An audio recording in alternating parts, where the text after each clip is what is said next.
जय श्री कृष्णा। राधे राधे। आज हम सुनेंगे सावन मास कथा की छठे अध्याय की कथा। बोलिए शंकर भगवान की जय हो, पार्वती माता की जय हो।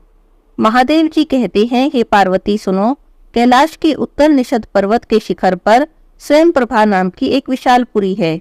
उसमें धनवाहन नाम के एक गंधर्वराज रहते थे। उनकी स्त्री बड़ी मनोहर थी।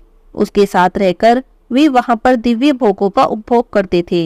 समय अनुसार उनके 8 पुत्र हुए और पुत्रों के बाद एक कन्या उत्पन्न हुई जिसका नाम था गंधर्व सेना। वह कन्या अपने पिता की आज्ञा से बहुत सी कन्याओं के साथ भांति भांति के वृक्षों, लताओं, फलों और फूलों से सुशोभित सुंदर उद्यान में खेला करती। एक दिन खेलती हुई उस कन्या को देखकर उसकी माता ने अपने पति से कहा, हे स्वामिन, बंधु बांधवों सहित आपका और मेरा भी जीवन व्यर्थ है, जिसके घर में इतनी बड़ी कन्या अभी तक अविवाहिता है। पत्नी के ऐसा कहने पर गंधर्वराज ने कहा, देवी, मैं पुत्री के लिए सुंदर वर की खोज करता हूँ। और ऐसा कहकर धनवाहन ने अपनी पुत्री को पुकारा। माता पिता के बुलाने पर गंधर्व सेना तुरंत वहां आई और उनके चरणों में प्रणाम करके बोली, कहिए पिताजी, क्या आज्ञा है। धनवाहन ने प्रसन्न होकर कहा, बेटी, तुम्हें जो कोई वर पसंद हो वह बताओ, मैं उसी गंधर्व शिरोमणि के साथ तुम्हारा विवाह कर दूंगा। पिता के इस प्रकार कहने पर वह कन्या कहने लगी, क्या तीनों लोकों में मेरे रूप के करोड़वें अंश की भी बराबरी करने वाला कोई है। उसकी यह अद्भुत बात सुनकर माता पिता भौचक्के से रह गए और आपस में बोले, पुत्री ने यह अच्छी बात नहीं कही। गंधर्व सेना वापस अपनी सखियों के साथ जाकर खेलने लगी। वसंत का समय था, वह झूला झूल रही थी। उसी समय गणनायक शिखंडी दिव्य विमान पर बैठा हुआ वहां से आ निकला। उसने आकाश से ही उस कन्या को देखा। मध्याह्न संध्या का समय था। वह विमान से उतरा और उसी उद्यान में ठहर गया। उसी समय उसने गंधर्व कन्या के मुख से ऐसा वचन सुना कि संसार में कोई देवता या दानव मेरे रूप के करोड़वें अंश के भी बराबर नहीं है। तब गणनायक ने अहंकार में भरी हुई उस कन्या को श्राप दे दिया, तुम रूप के अभिमान में गंधर्वों और देवताओं का तिरस्कार करती हो, अतः तुम्हारे शरीर में कोढ़ हो जाएगा। यह श्राप सुनते ही कन्या भयभीत हो गई और साष्टांग प्रणाम करके दया की भीख मांगने लगी। उसकी विनय से गणनायक को दया आ गई और उसने कहा, यह तुम्हारे गर्व का फल है, इसीलिए कभी गर्व नहीं करना चाहिए। हिमालय के वन में गोशरंग नाम के एक मुनि रहते हैं, अब वे ही तुम्हारा उपकार करेंगे। ऐसा कहकर गणनायक वहां से चला गया। गंधर्व सेना उस सुंदर वन को छोड़कर अपने पिता के समीप आई और कुष्ठ होने का सब कारण कह सुनाया। उसके कहने से माता पिता शोक से संतप्त हो गए और पुत्री को साथ लेकर तुरंत ही हिमालय पर्वत पर आई। वहां पर उन्होंने गोशरंग ऋषि के आश्रम को देखा। मुनिवर गोशरंग जी आश्रम के भीतर ही बैठे थे। उनका दर्शन करके स्तुति प्रणाम करके दोनों गंधर्व दंपत्ति उनके आगे भूमि पर बैठ गए। मुनि के पूछने पर गंधर्वराज ने कहा, मेरी कन्या का शरीर कुष्ठ रोग से पीड़ित है, जिससे उसकी शांति हो सके ऐसा कोई उपाय करें। गोशरंग जी बोले, भारतवर्ष में समुद्र के समीप सर्वदेव वंदित भगवान सोमनाथ जी विराजमान हैं। वहां जाकर मनुष्यों को एक समय भोजन करते हुए सब रोग के नाश के लिए सोमनाथ जी की पूजा करनी चाहिए। तुम सोमवार व्रत के द्वारा भगवान शंकर की आराधना करो, ऐसा करने से तुम्हारी पुत्री का रोग नष्ट हो जाएगा। महर्षि का वचन सुनकर गंधर्वराज ने वहां जाने का विचार किया और गोशरंग मुनि से पूछा, हे भगवान, सोमवार का व्रत कैसे करना चाहिए, किस प्रकार उसका अनुष्ठान करना उचित है। तब गोशरंग जी कहने लगे, पहले ब्रह्म वेला में उठकर शौच आदि से निवृत्त होकर दंत धावन करें, फिर स्नान करके स्वधर्म के अनुसार नित्य कर्म करें। उसके बाद सुंदर, समतल और शुद्ध स्थान में उत्तम कलश की स्थापना करें, जिसमें आम का पल्लव डाला गया हो, जिस पर चंदन से भांति भांति के चित्र बनाए गए हों। कलश के ऊपर पात्र रखें और उस पात्र में जटा मुकुट मंडित, सर्वाभूषण भूषित, श्वेत वस्त्रधारी अर्धनारीश्वर भगवान शिव की प्रतिमा को स्थापित करें।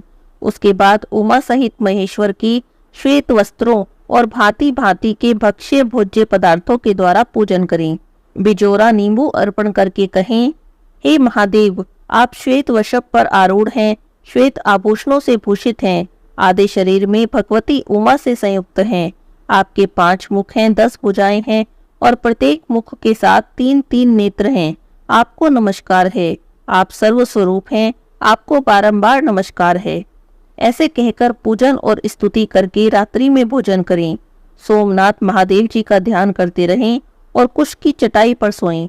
ऐसा करने से 18 प्रकार के कुष्ठ रोग का नाश होता है। दूसरे सोमवार को करंजन का दंत धावन करें। ज्येष्ठा शक्ति से संयुक्त भगवान शिव का कमल के फूलों से पूजन करें और उसके बाद विधि पूर्वक मधुर भोजन करें। भगवान को नारंगी चढ़ाएं और शेष सब विधि पहले कही अनुसार ही करें। दूसरे सोमवार को ऐसा करने से गोदान का फल प्राप्त होता है। तीसरे सोमवार को अपामार्ग की दातुन करके भगवान शिव का पूजन करें। अनार के फल का भोग लगाएं और चमेली के फूलों से पूजा करें। रात में अगरू भोजन करें। उस दिन सिद्धि नामक शक्ति के साथ भगवान शिव की पूजा करनी चाहिए। चौथे सोमवार को वूलर की दातुन करने का विधान है। उस दिन सोवा सहित गौरीपति की पूजा करें। नारियल का फल चढ़ाएं और दवने के पत्ते से पूजा करें। रात में चीनी खाएं और जागरण करें।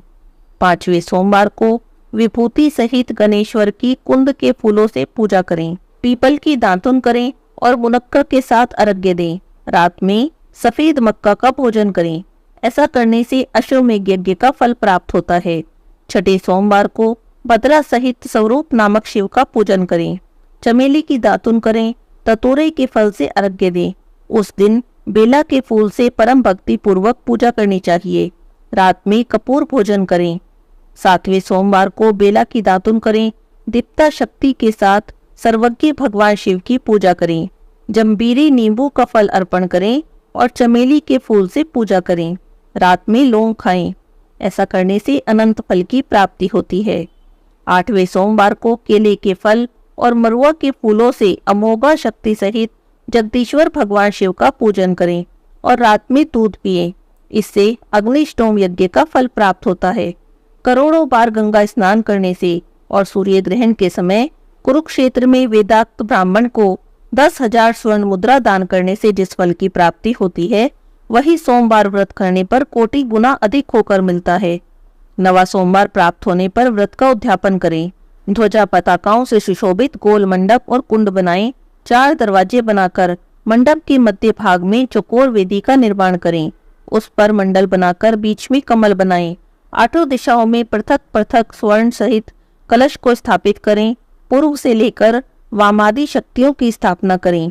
कर्णिका में परम प्रकाश में श्री सोमनाथ जी को विराजमान करें। सोमनाथ जी की स्वर्णमयी प्रतिमा मनोमती नामक शक्ति के साथ स्वर्ण शैया पर स्थापित करनी चाहिए। स्वर्ण अथवा रजत आदि के पात्र को शहद से भरकर उसे स्वर्ण शैया पर आच्छादित करके रख दें और उसी पर शिव प्रतिमा का पूजन करें। फिर वस्त्र, आभूषण, तांबुल, छत्र, चंवर, दर्पण, दीप, घंटा, चंदोवा, शैया और गद्दा, ये सब वस्तुएं सोमनाथ जी की प्रीति के उद्देश्य से आचार्य को दान करें। वहीं पर होम कराएं। पूजन करके रात में वही जागरण करें। अपने हृदय में सोमनाथ जी का ध्यान करते हुए पंचगव्य पीकर रहें। प्रातःकाल स्नान करके विधि पूर्वक सोमदेव का ध्यान करें और उसके बाद दूध और खांड आदि से बने हुए अनेक प्रकार के भोज्य पदार्थों के द्वारा 9 ब्राह्मणों का विधि पूर्वक भक्ति पूर्वक भोजन कराएं। 2 वस्त्र, 1 गोदान करके विसर्जन करें। इस प्रकार सोमवार व्रत का पालन करने वाला पुरुष अक्षय पुण्य का भागी होता है, धन धान्य से संपन्न और स्त्री पुत्र आदि से सुशोभित होता है। उसके कुल में कोई दरिद्र या दुखी नहीं होता। इस प्रकार विधि पूर्वक व्रत करने पर मनुष्य देह त्याग के बाद शिवलोक में जाता है। हे महाभाग, जहाँ सोमनाथ विराजमान है, आप वहाँ शीघ्र जाइए। महादेव जी कहते हैं, कोशंग मुनि के ऐसा कहने पर गंधर्वराज धनवाहन अपनी पुत्री के साथ सब उपहार लेकर प्रभास क्षेत्र में आए। वे सोमनाथ का दर्शन करके आनंद में मग्न हो गए। यात्रा के क्रम से सोमनाथ जी का पूजन करके उन्होंने कन्या सहित सोमवार का व्रत किया।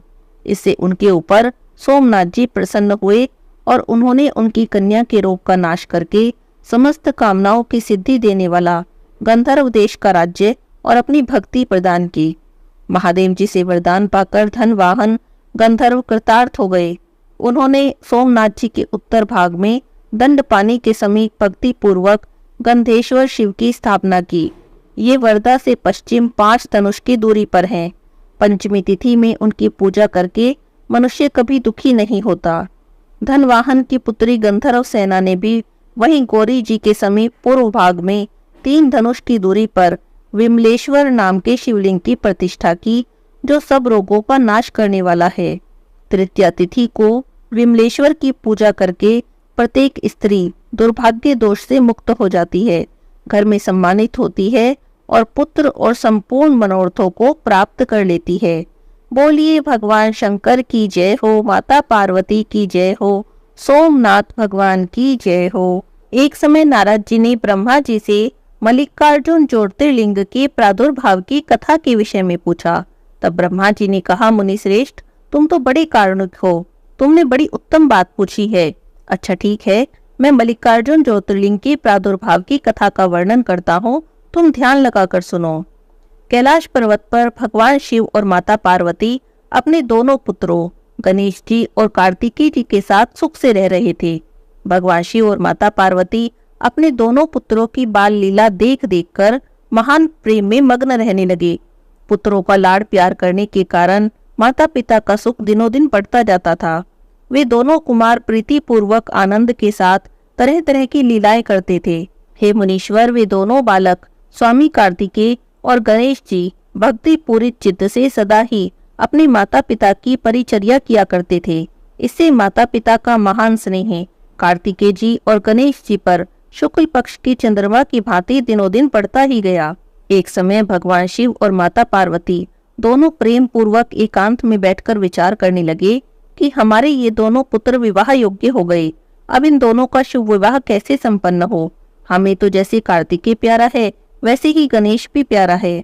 ऐसी चिंता में पड़कर दोनों लीलावश आनंदमग्न हो गए।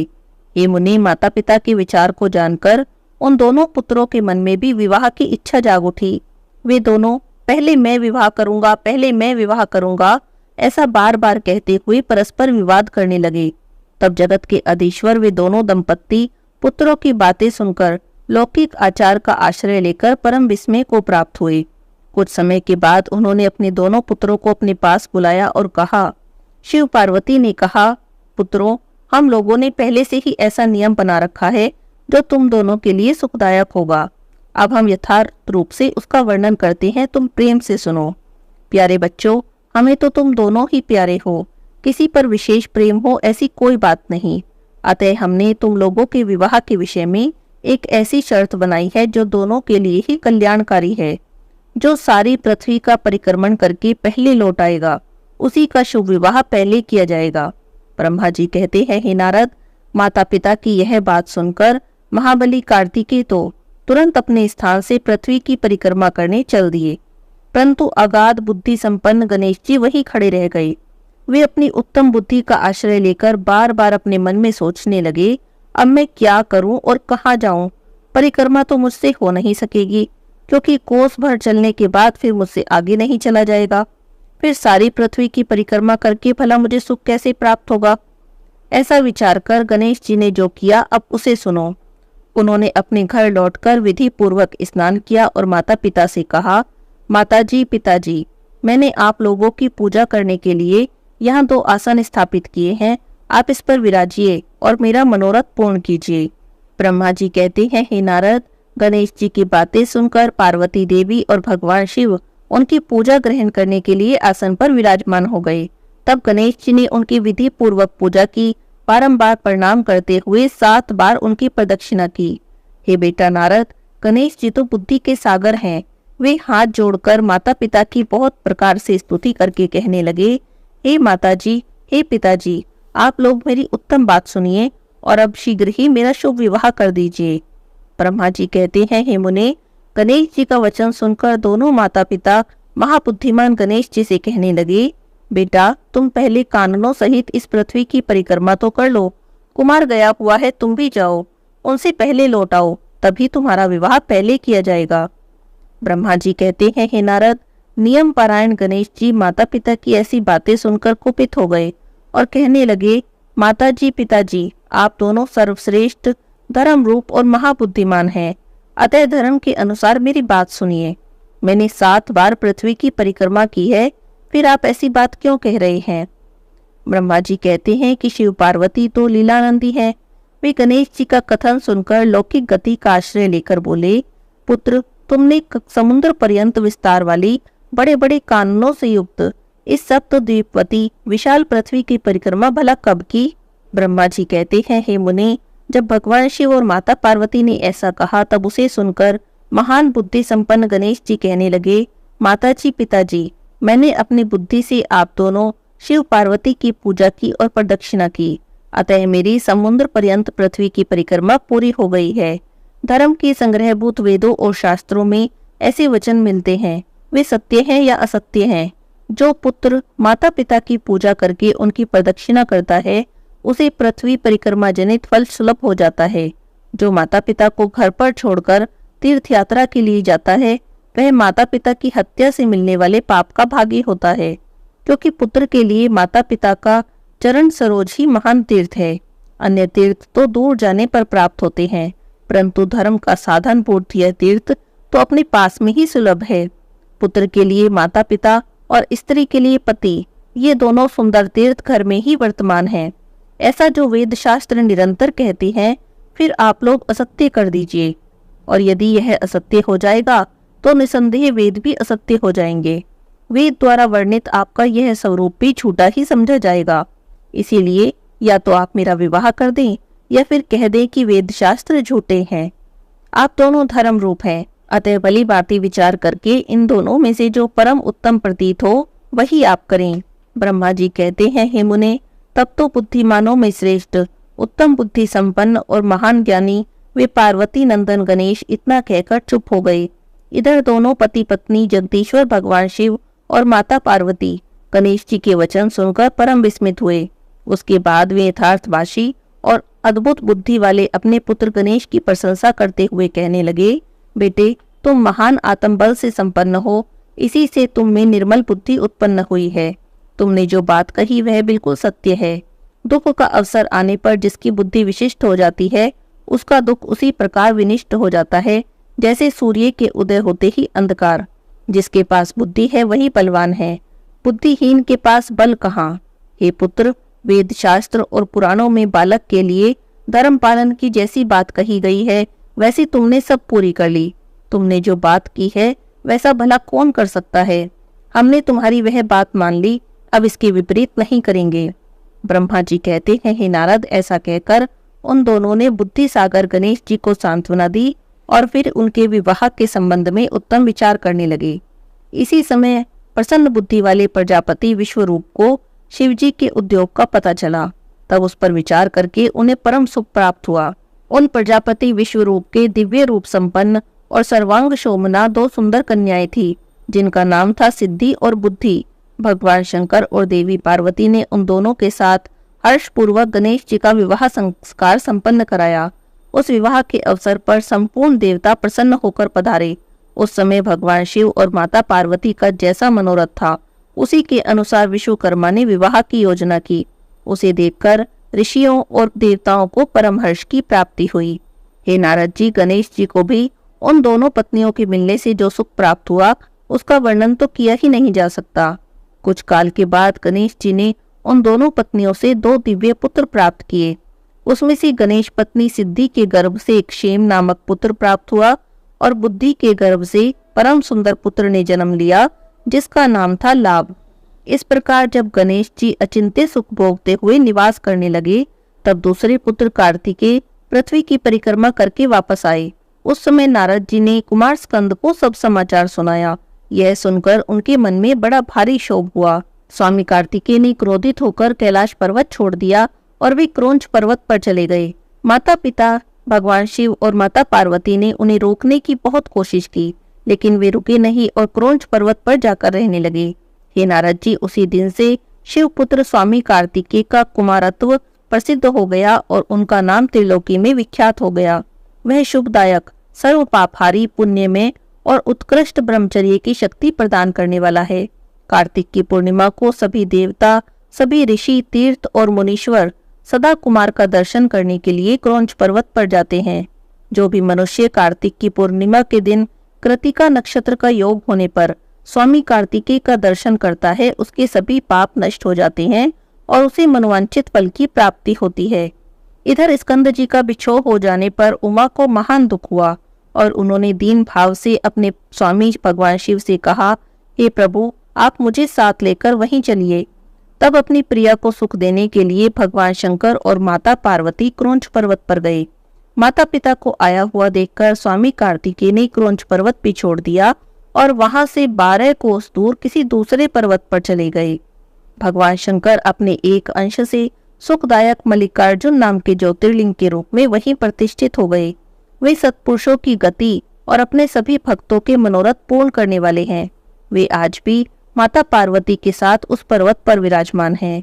हे बेटा नारद, माता पार्वती और भगवान शिव पुत्र स्नेह से विहल होकर प्रत्येक पर्व पर कुमार को देखने जाते हैं। अमावस्या के दिन भगवान शिव वहां जाते हैं और पूर्णिमा के दिन देवी पार्वती जाती हैं। हे नारद जी, आपने मल्लिकार्जुन ज्योतिर्लिंग के प्रादुर्भाव का जो वृतांत मुझसे पूछा था, वह सब मैंने तुमसे कह सुनाया है। इसे सुनकर बुद्धिमान मनुष्य सभी पापों से मुक्त हो जाते हैं और उनकी सभी शुभकामनाएं पूरी हो जाती है। जो भी मनुष्य इस कथा को पढ़ता है, सुनता है अथवा दूसरे को सुनाता है, उसके सभी मनोरथ सफल हो जाते हैं। यह अनुपम आख्यान पाप नाशक, कीर्तिप्रद, सुखवर्धक, आयु बढ़ाने वाला, स्वर्ग की प्राप्ति कराने वाला, पुत्र पौत्र की वृद्धि करने वाला है और मोक्षप्रद है। शिव जी के उत्तम ज्ञान का प्रदाता है और शिव भक्ति वर्धक है। यह कल्याणकारक, शिव जी के अद्वितीय ज्ञान का दाता है और सदा शिवमय है।